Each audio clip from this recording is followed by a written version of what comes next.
Soyons très clairs, hein, quand j'étais enfant, je ne rêvais pas d'être professeur de logistique ou de supply chain management. Je ne savais même pas que ça existait. Ce que je voulais, c'était gagner Roland-Garros pour la suite de Yannick Noah. Alors, j'ai échoué, hein, comme beaucoup d'autres Français. Mais je regrette pas du tout le métier que j'ai découvert. D'abord avec la logistique en école d'ingénieur et puis ensuite la recherche en gestion à l'université. Parce que c'est à ce moment-là où vraiment j'ai su que enseigner et faire de la recherche en logistique et supply chain management, c'était ce que je voulais faire. D'abord parce que, au fond, la logistique et la supply chain, c'est un moyen de comprendre le monde.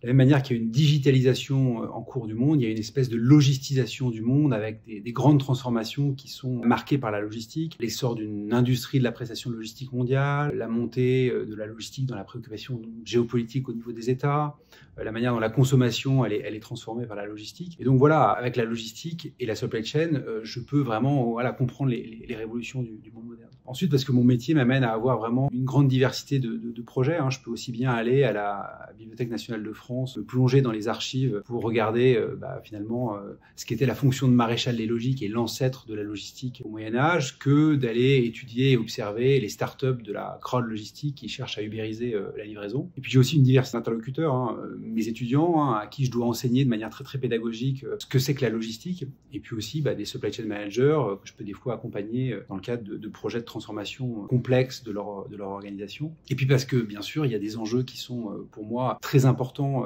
associés à la logistique et la supply chain. C'est 10% de l'empreinte carbone, la logistique et la supply chain, et donc la décarbonation, elle va passer par une révolution forcément au sein des supply chains mondiales pour décarboner. Il y a beaucoup d'emplois aussi qui sont touchés par l'intelligence artificielle, il y a les questions de géopolitique sur la sécurité des flux, donc on sait qu'il y a des enjeux réels et importants derrière cette fonction, et c'est pour ça que vraiment elle me passionne.